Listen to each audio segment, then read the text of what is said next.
I'm Jules Strawberry, and I'm here to answer the question, what do you do if you have a good idea and you'd like to pursue a patent? Now, I'm going to approach this question from the perspective of working in a large company, and I'll tell you the differences if you're doing this on your own. So first, you start with an idea. You have an idea, you need to do some research. Think about what problem you're trying to solve, look up how others have solved it. Maybe you'll find a better idea. Maybe you'll find that someone else has already implemented an idea similar to your own.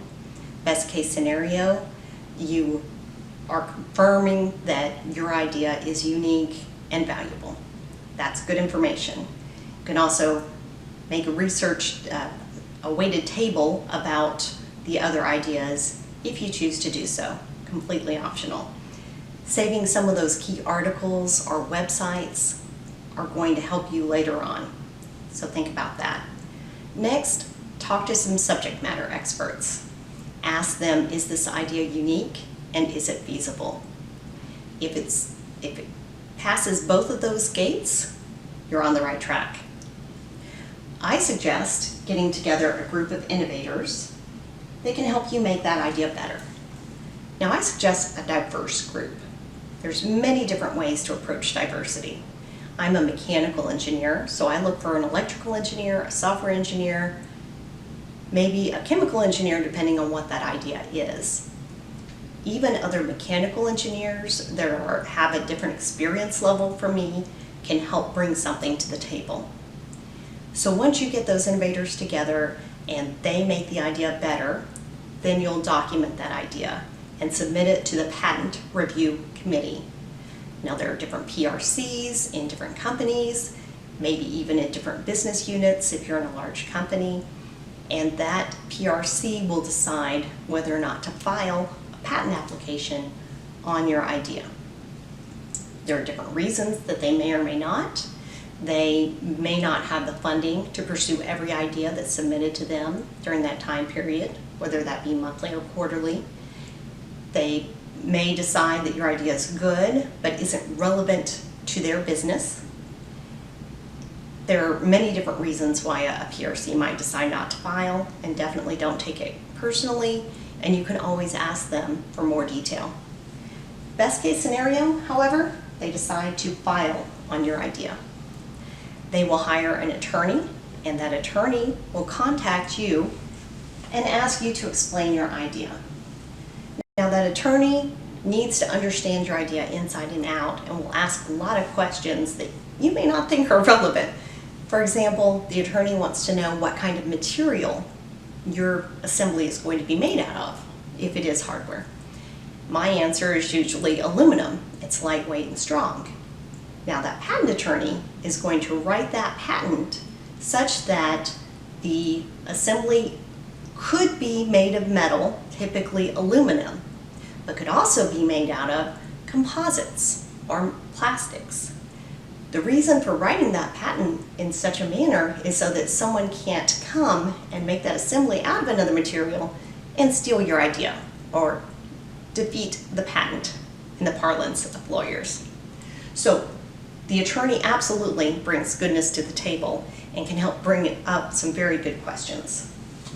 She'll write the patent application, and you'll bring that back to the team and discuss her markups or any markups that you want to make, any red lines to that document. Definitely have a conversation with the team about it. For example, one of my co-inventors had added a molecular sieve to one of our assemblies. After the attorney circled it with a question mark, we had a good discussion about whether or not that particular device was needed. We decided it wasn't, it was optional. We removed it from the patent. That was key because if we had left it in there and someone had come back and made the assembly without that molecular sieve, they could have defeated our patent. So it was an important conversation to be had. After that patent application is finalized and all the inventors have signed it, then it will be filed with the U.S. Patent and Trademark Office, and you're going to wait.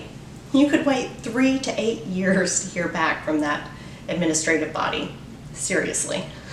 Now, sometimes they come back with questions. They've come back and found patents that are similar enough to mine to make mine invalid, that's okay. That means that it was a really good idea. Somebody else just thought of it first. They might come back, and one time they actually said, these are two ideas that you're trying to put into one patent, so one patent application became two. The team's kind of excited about that because now instead of a potential one patent, we have a potential two patents, right? That's exciting. So we'll wait and find out what the U.S. Patent and Trademark Office comes back with. In best case scenario, they'll come back with a full patent award. Congratulations. You have a good idea, and now it's a patented system. Again, I'm talking about the perspective of being an employee in a big company. If you're an individual, you can skip going to the PRC and go straight to the patent attorney. Now, you will expend some funds on that, and since I'm in a big company, the company pays for me. That means the company assumes the risk. If there is a patent out there and my patent application is invalidated, then I am out no money. If you file it on your own, you will be out those filing fees. Another good point for me being in a large company is when that patent application is filed, I get a check from my company, and when the patent goes through, I get another check from my company. So I don't pay anything, and I have a potential to receive two different checks, which is pretty nice. It's a nice little way to supplement the income, but actually just having the patent or having even the patents pending is a very powerful thing. I'm very proud of those. And if you do get a patent, you're in a very elite group. There aren't very many patent holders right now in the country. So that, in a nutshell, is what to do if you have a good idea. I look forward to talking to you about this in more detail in future blogs. In the meanwhile, have a productive day. Thank you for joining me.